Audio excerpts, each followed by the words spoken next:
Hey guys, how's it going today? My name is Philip. This is the Driver Side Chats. Thank you so much for watching my video this morning. It is, like always, a beautiful day in North Carolina. The sun is out, not many clouds in the sky. It looks like it is going to be a beautiful day. So I feel like yesterday's video I didn't get to talk in full extreme of why I'm such a supporter of Dave Ramsey. I feel like I kind of gave you a lot of need to know facts to understand why I like it. So I kind of gave you my life story, and I know I kind of given it before, but maybe given it in a different light. So yesterday you kind of got most of the story, and I'll kind of just quickly summarize it. Long story short, I was taught Dave Ramsey at the age of 13, give or take, and I learned it, I studied it, I researched it, and I loved it. So that is why I tend to support that plan. The way I grew up, I never had any kind of debt. My college was free. My parents helped me out, although I did work to get through it as well, so that I could graduate debt-free. Now I've got a good job, good benefits. Pay could probably be a little bit better, but that comes in time. So, long story short, again, I know I say that a lot, it's all worked out. I've studied it, I've practiced it, I've lived it in my own life. And that is how, even at the very beginning of my marriage, I was almost done with baby step 3, which is having your 3 to 6 months emergency. Technically, you could have said I was done because I had at least 3 months and I was working on 6 months because of my job situation not being necessarily the most steady. But anyway, that puts me to where I am now. And having lived at that point, and I have that 3 to 6 month cushion if we both were to lose our jobs. And here's the nice thing about that. For example, if you've got a 2-income household that are relatively steady jobs and you've got 6 months worth of expenses and one of you loses your job, you still have a whole other income that you get to live off of. And you don't necessarily, that 6-month expenses could really last you 8 or 9 months if you're down one job. Like, for example, for me, my wife's a nurse, and so her pay generally is going to be a little bit higher than mine just because the medical field generally will have a higher pay rate, which is fine. Like, if I lost my job, technically we could live without me having to work. If we cut our budget down immensely, we could make that happen if we absolutely had to. Of course, my goal would be to get off my butt ASAP and find me another job if that were to happen. But you get the idea. If she lost her job, we'd only have to take supplemental bits out of the emergency fund instead of actually having to rely on the full income coming from that account. So keep an eye, or just keep that in mind and just kind of think through that, but try to go ahead and have it if both of you were to lose your jobs. A little bit of tidbit there. So having that knowledge, I cannot express to you in words the type of feeling that is, of peace. If something were to go wrong, or if something bad were to happen in your life. You know, I was kind of thinking about it, and I'm blessed to be able to say this, but financially, now when I say nothing can go wrong, you know, I don't literally mean that. When I'm talking about this, there's only 3 things bad that can happen financially in my life right now. If you're not including, like, you know, the stock market crashing or, you know, or whatnot. Having a 3 to 6 month emergency fund, or specifically a 6 month, 3 bad things can happen financially that you have to be prepared for, and that really, it makes a huge problem more or less a hiccup.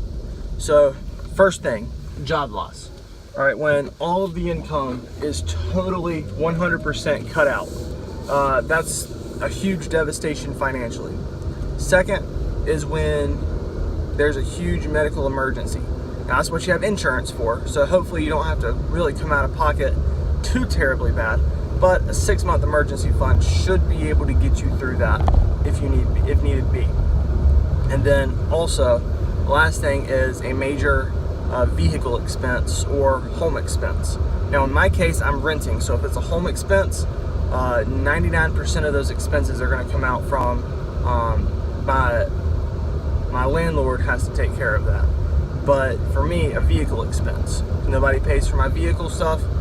So if the transmission goes bad or if the engine blows up, that's on me to have to spend. But again, if you've got that 6-month emergency fund, then you should easily be able to write a check to get that covered. Or even if you have to buy just a little cash car just to, make things work, hey, I mean, that's exactly what the emergency fund is for. So, having those kind of, when you can really break down your major potential emergencies to just a few short items that you should be able to have covered or that you can take care of, I mean, that's like a huge protection there. That's why I'm a big supporter of the emergency fund. Now, when Dave talks about 15% to retirement, that's another thing. Even within a year, it is amazing just to have seen my 401k and my wife's 401k grow. Now look, we're only a year into it, so we're not millionaires or anything off of this stuff.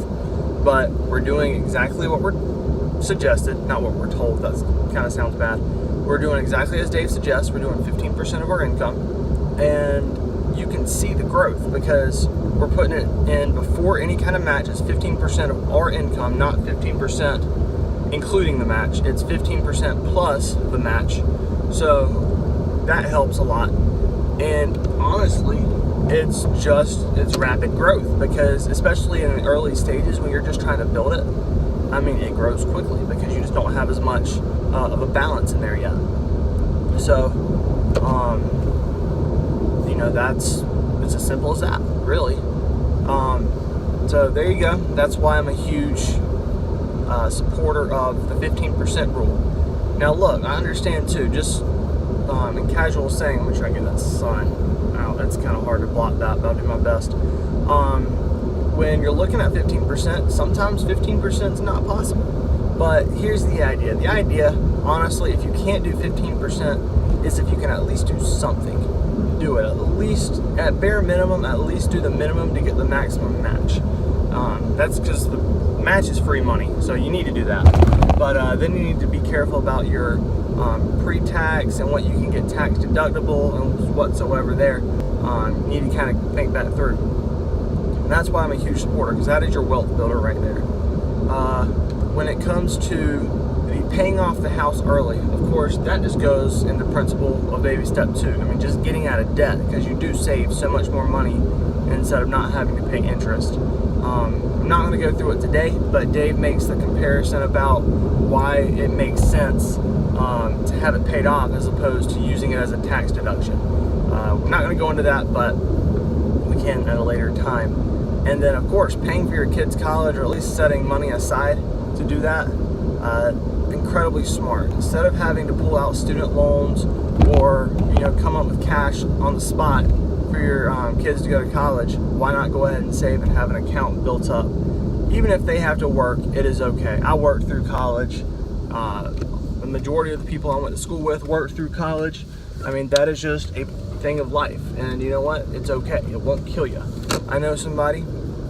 If you can try to avoid it, it's better. But I've got a friend who took 6 or 7 years to get through college because he was literally 100%. He's my age. He's a little bit older than me, but he was 100% on his own and had to provide for himself 100% of everything. His lodging when he was not in school, he had to pay for everything that he did. But you know what? He worked his tail off for those 6 or 7 years, and he finally graduated, and he graduated debt-free. So, even if you got to do that, I mean, do whatever you got to do to get it done to help your child, or for anybody going to college, just to graduate debt-free. It's a huge relief when you go into the real world, trust me, to not have student loans. And then finally, building your wealth and giving it away. This is one, especially as a Christian, I'm going to give this to you in my Christian perspective. Everybody's got a different viewpoint, whether you're a Christian or not. And I'm not here to force my beliefs upon you, but here's why I believe it. As a Christian, the Bible says that the love of money is the root of all evil. So if your finances are keeping you from doing what's right, if you're being greedy over your money, it's not going to lead to your happiness, which is very true. Nothing really can buy your happiness. I believe the real source of happiness is having a relationship with Jesus Christ, but we're going to stick to the money thing for a minute. The reason Dave suggests giving your money away is because the Bible really does project such a huge philosophy of giving. And there are a lot of ways to really see that in Scripture, and maybe that's another video for another time. But when you look at the whole aspect of giving, you get so much joy out of it. And so, yeah, you want to build your wealth, but at the same time, you need to kind of have a balance there. I mean, honestly, how much will be enough? Look at Bill Gates, for example. I'm not criticizing Bill Gates. He has done a lot of giving in his time. But the man's worth close to $100 billion. That is a lot of money. And really, if he just sat $20 billion in a nice investment that's getting 10%, I mean, he's fine. He never has to worry about another thing. He still would never have to lift a finger to get anything done. He could just pay somebody to do it. And it's not my responsibility, not my place to get into to what he does with his money. But at the same time, how much is enough for you to be able to live off of? And so in saying that, there needs to come a point in time to where you stop focusing on building your wealth and start focusing on maybe things that you can better not only yourself but better other people with the resources that you have that you're able to give. I mean, if you played the game Settlers of Catan, and it's all about trade. When you have a bunch of one certain resource, you know, it kind of becomes worthless to you because you really just don't need it because you've got so much of it. In this case, it's kind of the same principle, but when you get so much money, there's only so much that you can do with it, and it almost becomes just a little thing you've got on the side. But anyway, so that's why giving it away. I'm a huge believer in giving your wealth away if you can. And I'm now at work. I've just pulled into my workplace, so that will effectively end today's video. Thank you all so much for watching, and I hope you have a great day.